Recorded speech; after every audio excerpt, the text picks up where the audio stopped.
My name is John Omani. I work with SIL Global. And I am Timothy Mutunga. I work with Goodness Global.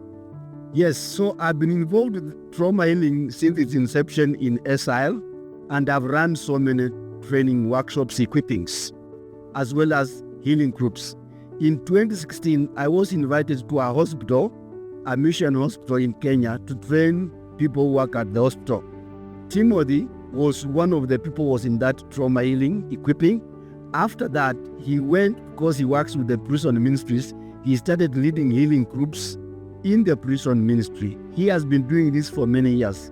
One of the testimonies that Timothy told me that really encouraged me is the fact that some of those inmates who are there for life, after they have experienced their own healing, they have now started leading healing groups with other inmates so that they can also experience Jesus. And the statement in the prisons is, we might be in these confined walls because we are imprisoned by the law of the land, but inside our hearts, we have been freed and we are healed by the power of Jesus Christ through the ministry of trauma healing. This is one of the examples that we can give, but there are many more. And we are seeing transformation in the prison through trauma healing. We have more to share, and God bless you. So we thank God for this, because we know through your prayers, through your support, many people are being healed, many people are being set free, those in prison, and we know that those who are outside prison, who have not yet been set free, they are in a prison of their own. But we believe that trauma healing will set them free. So thank you for working with us. God bless you. Thank you. Dios te bendiga, te saluda la pastora Natalie Cargo desde acá de Bastión Popular, Guayaquil, Ecuador. Quiero contarte lo que Dios ha hecho a través de Trauma Healing Institute. Realmente este programa llegó a mi vida en un momento muy importante, muy crucial. Realmente cambió lo que en mi corazón había estado guardado hace mucho tiempo. Llegó a sanar esas heridas y a restaurar relaciones que habían estado rotas.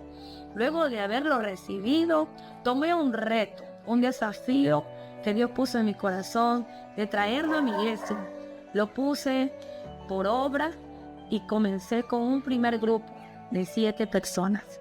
Luego de eso, hemos seguido avanzando hasta que el día de hoy, ya en mi iglesia Semillero de Cristo, hemos avanzado con más de 12 grupos. Le damos gracias a Dios porque por medio de este programa hemos visto no solamente la sanidad dentro de la iglesia, en los ministerios, lo he podido ver en vida, en mi familia y en la comunidad.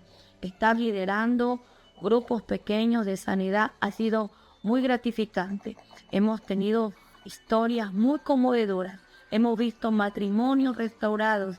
Hemos visto hijos regresando a sus hogares, siendo restaurados con sus padres. Y hemos visto también cómo muchos padres han aprendido a amar y valorar a sus hijos. Dios está haciendo cosas muy sobrenaturales a través de este hermoso programa, el cual hoy quiero contarte de mi gran gozo de poder compartir este programa de Sanando las Heridas. Me da mucho gusto y placer poder ser una de las facilitadoras en este programa. Así que te bendigo. Hi, my name is Park and I'm from Fiji. There's a lot that I can talk about, but I want to talk a little bit about just how I healed from going through the trauma healing series that was brought to Fiji. I didn't know what was happening in my life. Some years ago, I lost my wife, and I hadn't healed properly from that. I found myself going right back to the streets, just going back to all drinking and bad habits and all of that stuff. Within the year, I was in another relationship, and I thought, okay, this is a new beginning for me. But that fell apart, so I felt betrayed. I was hurt again, so I continued in the direction I was going. But, God had a plan. He pulled me up from there, took me out onto an island, gave me a job out there, and I was able to clear my mind and think and just change plans. But in the course of all that, I met Priya, who I'm married to now. We've been married for 5 years. And it was at the beginning of this year, when Trauma Healing came to Fiji, and we went through the program, and I suddenly realized why I had gone through all of that stuff. And all that was happening was I didn't know how to grieve. And that's how I ended up in the direction I was going. I thank God that I now know all of that. Listen, 1 month ago, my youngest son called me in the middle of the night. It was 2 o'clock in the morning when he called. He's married, he's got children. He said, "Dad, I'm really missing Mom." And he was crying. His mother passed away 8 years ago. He was still going through it. So when I was going through all this stuff, I didn't know my kids were suffering as well. So I was able to, because I'd gone through the trauma healing, I was able to walk him through it. I spent another hour and a half, 2 o'clock in the morning, walking my son through all of this, so he was able to grieve properly and all that. So I thank God for this ministry. Ako po pala si Ruth Gonser Monteverde. Yan yung apelyido ko sa pagka-married, no? Naging ideal yung sa akin ang marriage because of my parents. Kaya nga, hindi ko siya tinatanggap na wala na kami. Almost half of my life, siya naging buhay ko. So, ang bigat, 17 years. Sayang. For almost 2 years, I kept the pain. That was the time na nag-question ako sa Panginoon. Lord, bakit? Throughout my life, nagsiserve ako sa iyo. Bakit ganito yung in-experience mo sa akin? Alam mo naman na hindi ako masamang tao. And how come hindi na ibigay sa akin? Ay, nag-question talaga ako sa Panginoon. Monday morning, I was praying, Lord, ano nang mangyari ngayon sa araw na to? Sana makatulong sa akin. Yung lahat pala na naging pain natin, the only way is to accept na nandito ka sa sitwasyon na to. Huwag mo talagang i-deny.